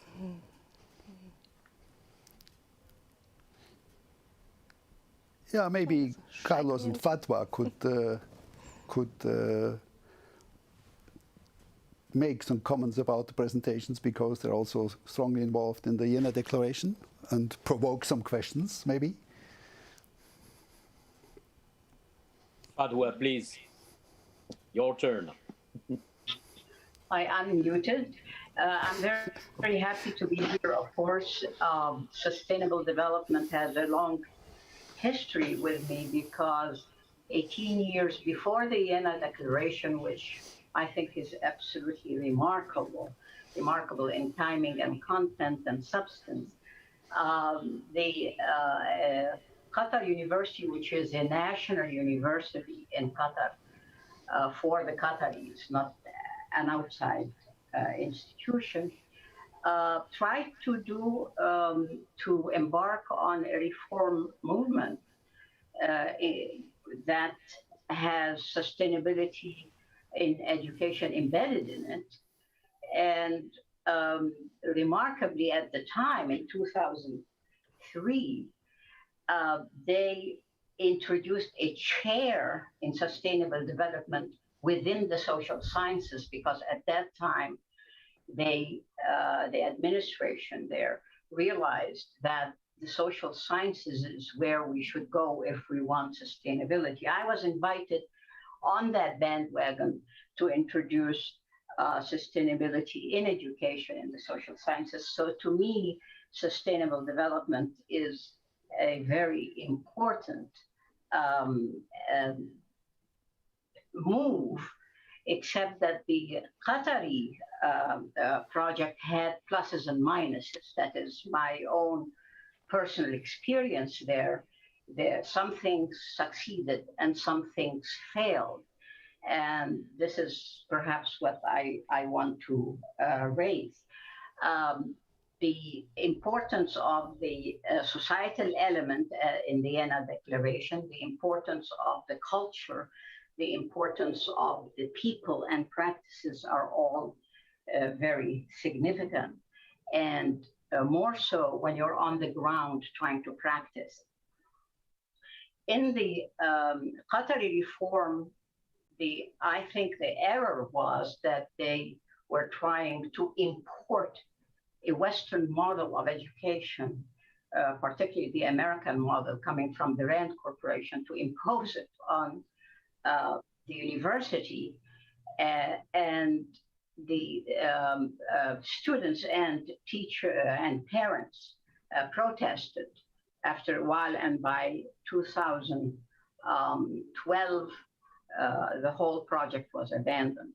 But in the process, I had experiences that raised questions that we need to look at. One of them is looking bottom up is very significant change, but we also want to inside up, in the sense of building capacity. When you introduce change, you also want to build a new capacity locally in the tradition, so that, and this was talked about by others here on the panel, to keep that change going, because change cannot be imposed from the outside, particularly an irrelevant tradition entering a well-established, long historical tradition of education and civilization and so on.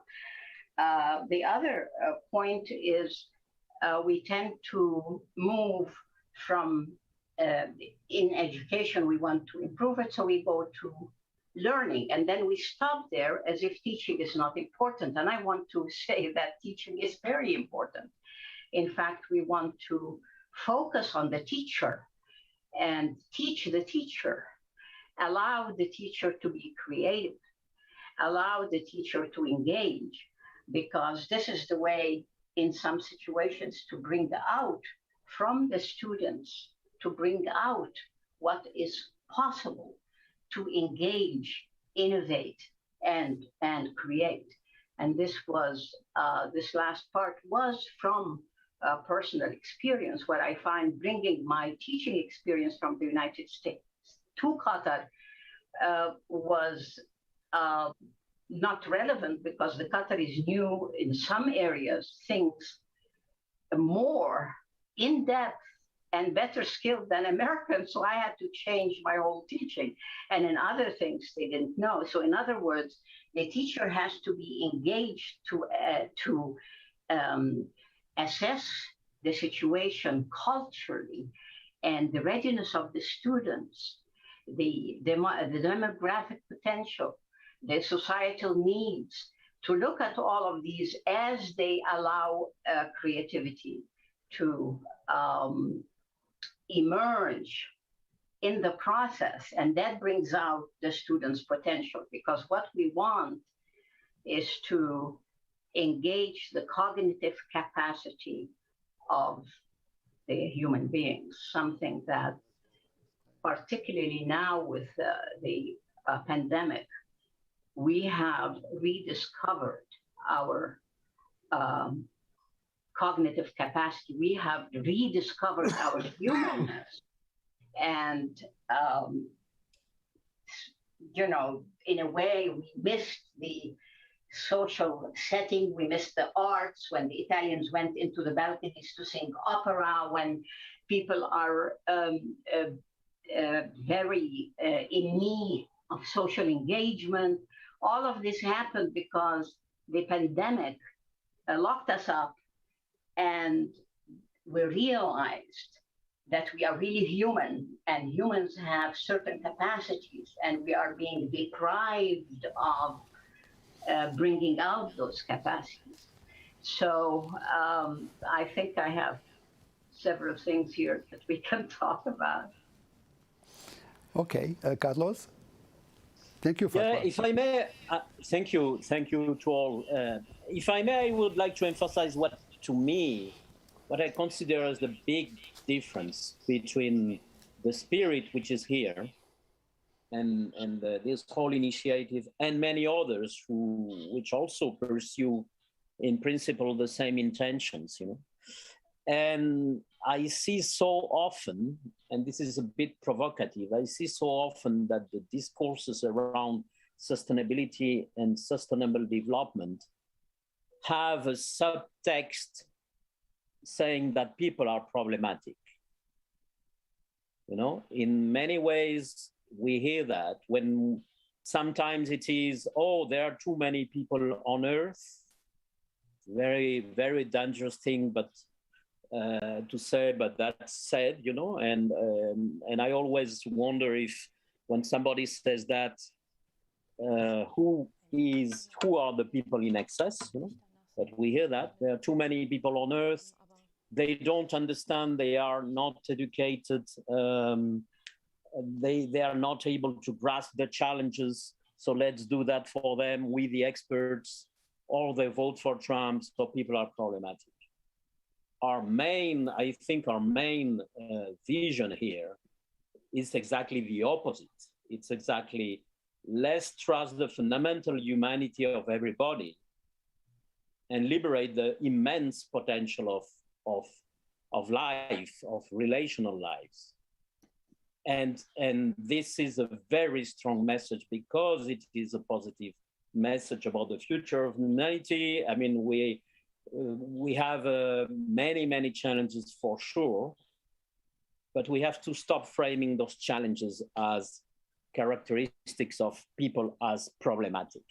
And if you listen to many conversations at the global level, you know, you will see the subtext of, oh, Africa and the growth of population in Africa, that's a problem.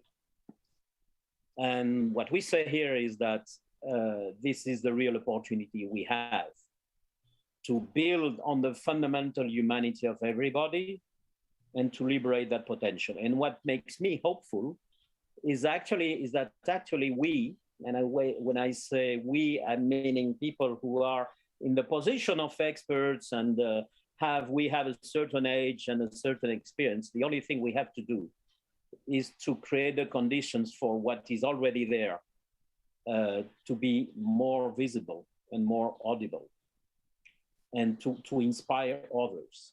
I mean, if we look at the interventions by youth in this event, in this fantastic conversation, only take the interventions by youth and the artists, and it's pretty obvious that people are not problematic. They are the solution, provided that we allow, in the expression, using the expression of Nadia Sandi, a Moroccan lady, that we allow life to be again. That's what I wanted to say. Thank you to everybody. People are the solution. Thank you, Carlo Alvarez Pereira. And I can see no other question or hands raised in Zoom. We still have some time, so we're waiting for a second. If there is no other question, then I would like to... There is a question, look. Okay. Manfila, Okay. Yes. Please, the floor is yours. Unmute your micro. I just want to thank the people who imagined and were bold enough to bring us together around this conversation. But I think the conversation has to lead to action.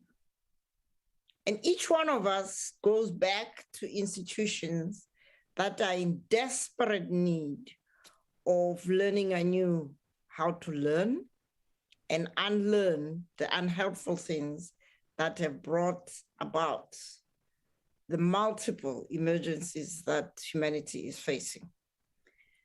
I also believe that we have an opportunity to be in conversation with the young voices, some of whom were here, but many others are in multiple sites. And I am very grateful for the information about a medium that is enabling young people, even in the lower primary, to engage.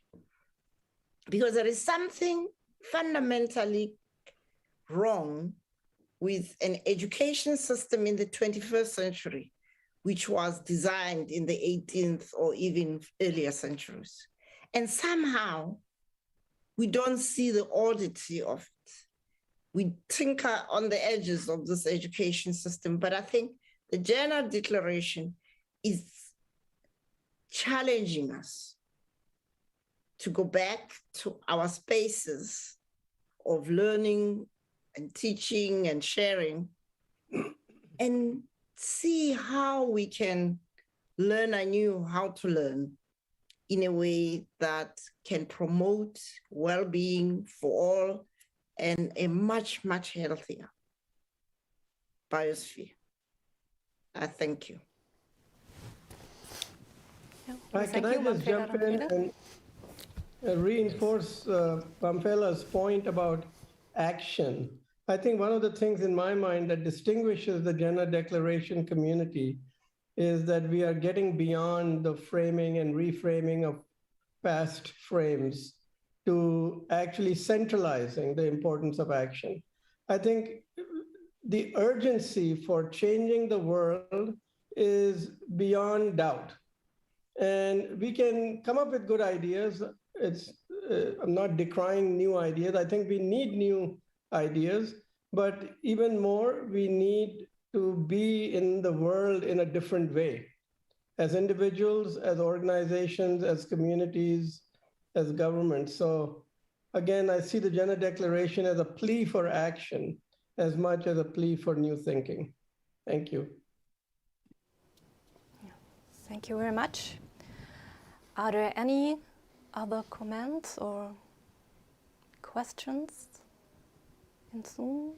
Margalit? Okay. Just unmute. Please unmute. Howard. Howard. Hi. Jumping on the two or three things that were just said, this is a wonderful introduction. We've been working together now for a year, in some cases longer than that, right? It's probably time to start thinking about what the next steps are.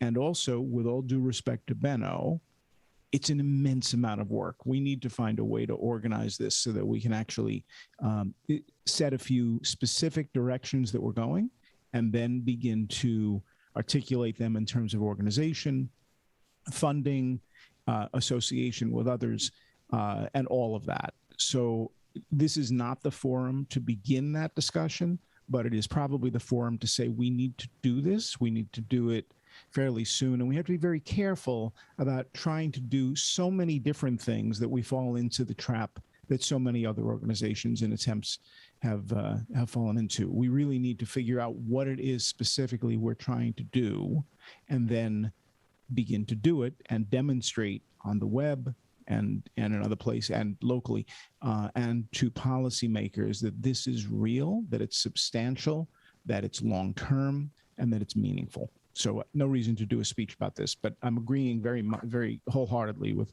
the past few comments, and I'm anxious to get started on the next step. Thank you all for allowing me to be a part of this. Really appreciate it. Thank you. And Tiago Pinto, you wanted to add something? Yes, just picking up these comments of Howard, I would like to address a question to my colleague and friend Benno Verlen. We are very close here, both as UNESCO shareholders in Jena and Weimar.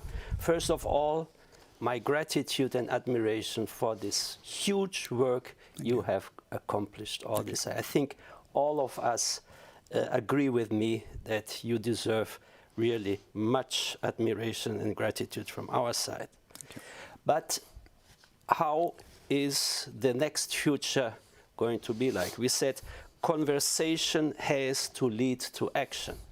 So what are your ideas, maybe, your suggestion of what is going, having reached now this important step of launching the Jena Declaration today? Yeah, I mean, this was a very important step, even if maybe we have to raise our visibility even more, but we have to start somewhere, and I think this was a very good first step to raise visibility, so we can tell people that there is something that they can look at. Today, opening launch with many wonderful presentations and good debates, I think. And now the next step, I mean, Paul and Howard and Fatwa, they mentioned, in fact, all the important points. We need to prepare now the action, and our action, as I also wanted to put emphasis on in the introduction or the welcome address, we are looking how to enable people to develop their full potential. We don't think that we have to tell people how they have to live. They are masters of their life, and they know a lot about their own life. And if we are accepting that, maybe we can empower them, and they will accept our enabling efforts to use. And for that, of course, we need more visibility. And as was rightly emphasized, we need a bigger group of people that can work on it. And we need an organizational structure that it's not huge, but it's at least adequate to the work that has to be done. And I hope that with what we did today, that we give people ideas that we would be a good group to invest in, that we will give our knowledge and our competences somehow for free to other people, and that they can use what we would try to enable. And I think to build up the platform would be something very important. We have a model that Thomas was talking about, the SAB.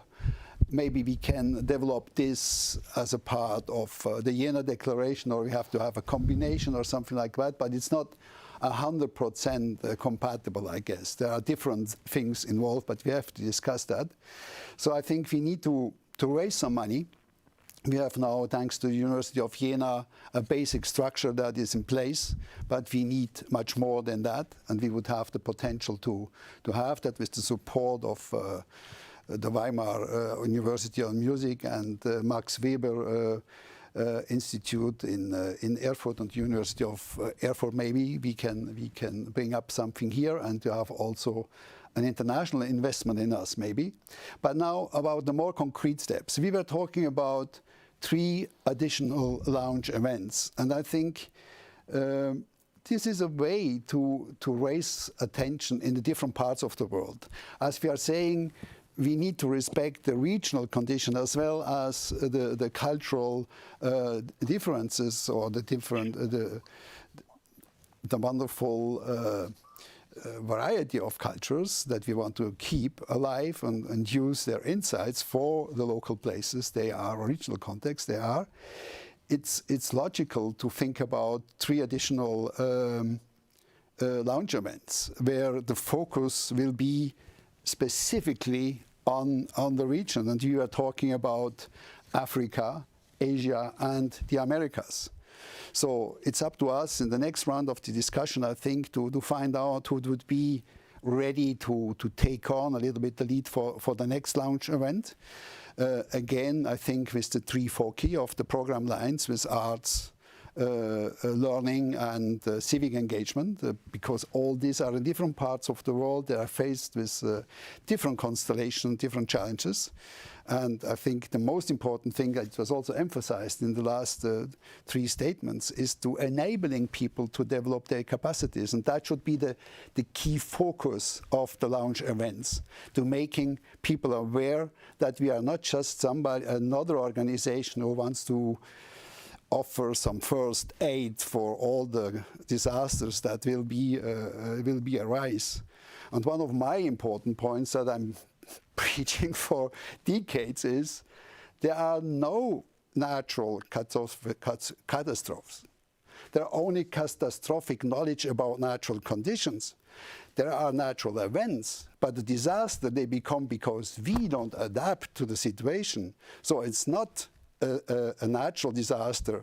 It's always a social disaster and not a natural. And I think to make people aware of that could maybe also change the focus of all the capitals and all the money that is invested for the first aid emergencies. I mean, of course, fire brigades are important and all these people are important, but on the long term, we need to find better solutions. And I think that's the next step. And I think the core group of the Jena Declaration is such a fantastic combination of people. I think that's just amazing to see how much we could achieve in such a little amount of time. But we should also grow. We should bring people in, and all of us should need our connections and to tell people about the declaration. And one of the points that Gary was making clear from the beginning on, one of our points could be, with this focus we have, to mobilize thousands, or he was even talking about 100,000 of people to sign the declaration and then have some political power to go to UN organizations and other institutions to tell them, look, people are not dumb. People know exactly how their life is, and they would like to contribute, and we have to help them to implement their capacities. So that's, I think, the points we should work on. Can I follow up with what Benno has said? We can hear you, but we can't see you yet. Oh, sorry. Gary? My video is on. You don't see me? Okay, thank you. Thank you. Well, thank you, Benno, and thank you, all of you, for your contributions. It's been fascinating to listen to so many different perspectives. And I think we have come a long way. I'd like to build on what Benno said. The history of efforts such as ours tend to be, whether it's an NGO or CSO or a university or something else, tend to be that we do a good job of defining how we're different from everybody and trying to find a pocket or a niche to be in. But I think given the magnitude of the challenge we have, what we've got to do better than others is not defining that we've got a better answer, but in defining that we have a better way of working with everybody else who's already out there. I mean, what I heard today was fabulous. I would have liked to stop many of you in the middle of your presentations just to know more about what's the future of education in the 21st century. That's Howard. And what Anne is doing, I've already had the opportunity, and others. And I think the question is, the world, we're trying to get over this disciplinary silos, but we've got organizational silos. And when we want a global social movement, this movement is not going to be compartmentalized and fragmented institutionally. It's going to be coming together.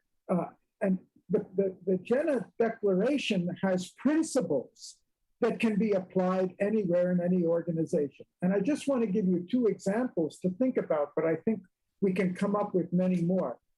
The World Academy is now working with the UN in New York on a proposal. We've been working for a year, and it's getting for a global campaign on human security. And when I was listening to all of you, I was feeling so much of what you're doing and thinking goes well with this, coalesces with this. It's not a separate direction. It's a part of a wider movement. What Benno was talking about, a platform.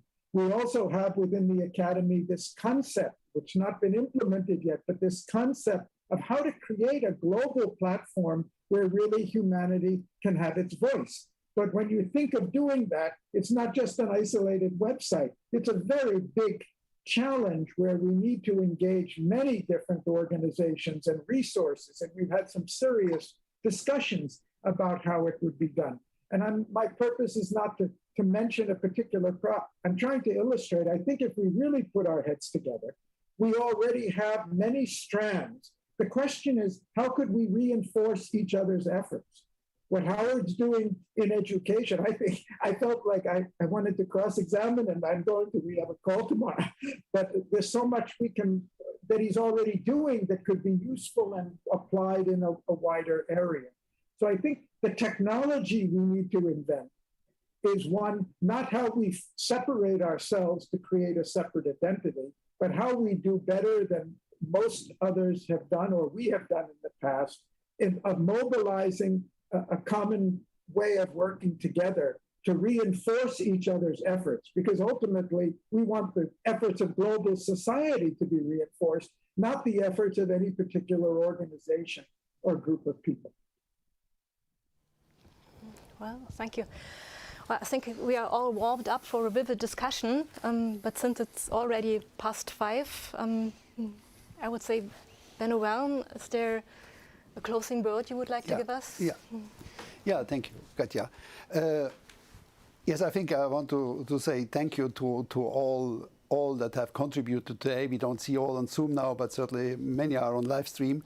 So to thank you all the people that have contributed by videos or by live contributions, Zoom contributions. I was a little bit skeptic that we can put that in so little time, such a program.